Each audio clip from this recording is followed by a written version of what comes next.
Parshas Tazria-M'tzorah. This week's Parsha begins with describing the process of purification that a woman who gives birth undergoes after a certain waiting period, whether it's for a newborn son or newborn daughter. The verse says, this is Pasuk Yud Beis, Perek Yud Beis, Pasuk Vav, this is 12:6. Uvimlos Yimei Tahara, and in the completion of the days of her purification, Levein o Levas, for a son or a daughter, Tavi, she brings an offering. What's the offering? Keves ben shnaso le'olah, a lamb, a year or less, it's considered a year, as a korban olah. Korban olah is a completely consumed offering. It means that nobody eats of it.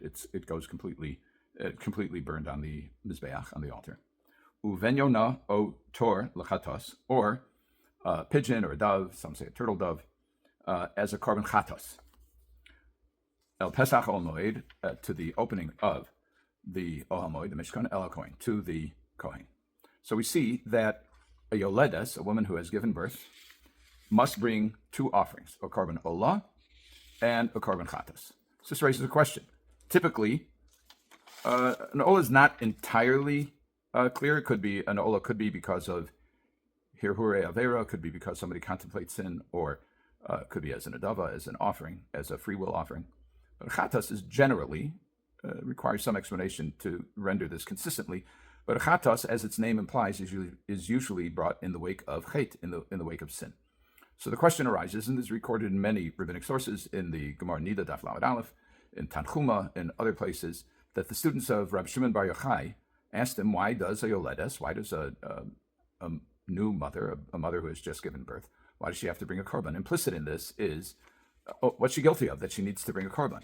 So Rabbi Shimon Bar Yochai responded that in the travail of childbirth, a woman is likely to say, or says in his words, you could render it as likely to say, that she doesn't want to be there, she doesn't want to go through this, she doesn't know why she did this, and in the language of the Gemara, that she swears off future intimacy with her husband. She does not want to be put in this position again.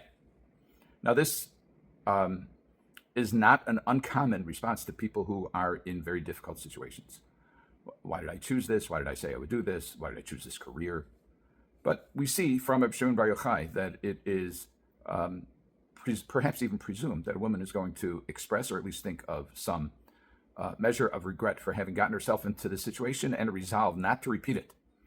Now, an olah, korban olah, is brought for hirhure avera, for thoughts about a sin, even if the person didn't commit the sin. Chatas is brought for the sin itself, which may have been in this case akin to a shvuas bitui, an expressed vow to do something which was simply not going to be fulfilled. She's going to cool down, she's going to regret, or change her mind, change her attitude, and she will resume a normal relationship with her husband. And so therefore, in such a circumstance, one would nullify the vow, and one would bring an offering. So that is one opinion. There is another stream of thought about this, which is expressed by Shomshon and Rafael Hirsch. You could say the Abarbanel and the Meshech Chochma, which is acknowledging this Gemara in Niddah, but also stating that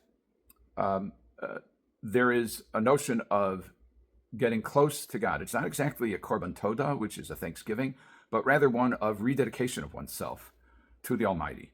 And in the words of Rabbi Shomshon and Rafael Hirsch, she said it's an acknowledgement that she can achieve high levels and lofty accomplishments as a woman and as a mother. And to do that, she needs to rise above her physical travail. She needs to, in a sense, cleanse herself of the travail that led to the childbirth and that was involved in the childbirth itself.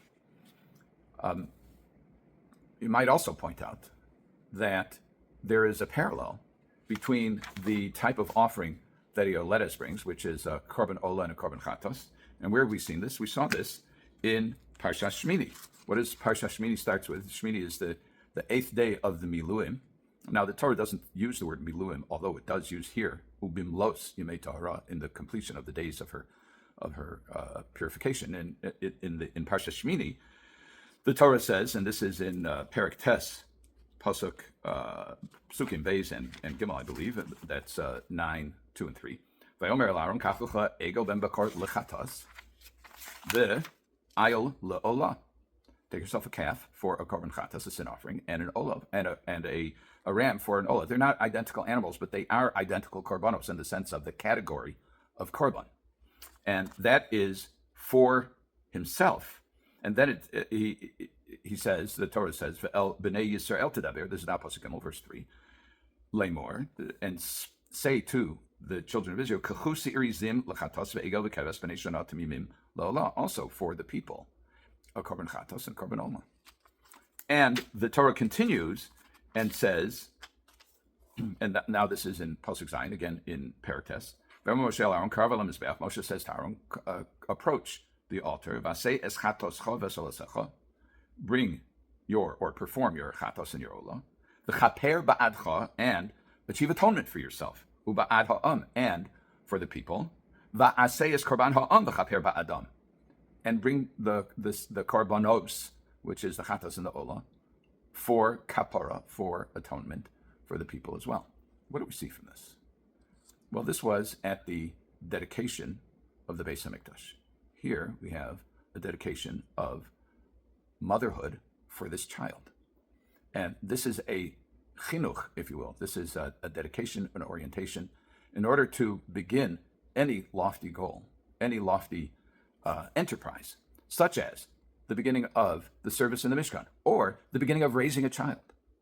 One must rededicate oneself, must cleanse oneself, kind of renew, refocus, recharge.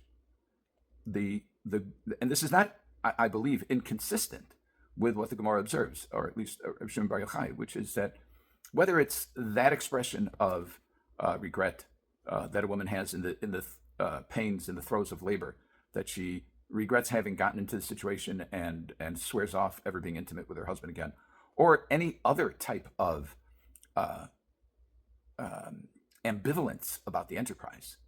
And the korban, the goal of the korban is to cleanse the ambivalence, is to cleanse anything that might sully, you could say, the soul or the determination of the individual to do things the right way. So when a woman who has just given birth, a yoledes, approaches the Beis HaMikdash with her korban, she's saying, okay, I'm now maybe her first child, she may be a new mother, maybe her 10th child or more, but she has a new relationship with this child because this is a new child.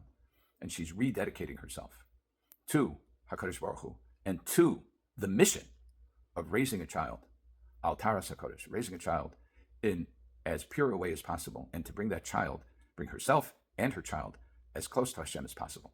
This is the mission, the loftiest of goals, of raising another human being, giving life to a human being, and raising a human being. What could be more creative, more lofty, more holy than that? In order to approach a lofty, holy goal, we first cleanse ourselves, refocus, and then take on the mission. Have a good chance.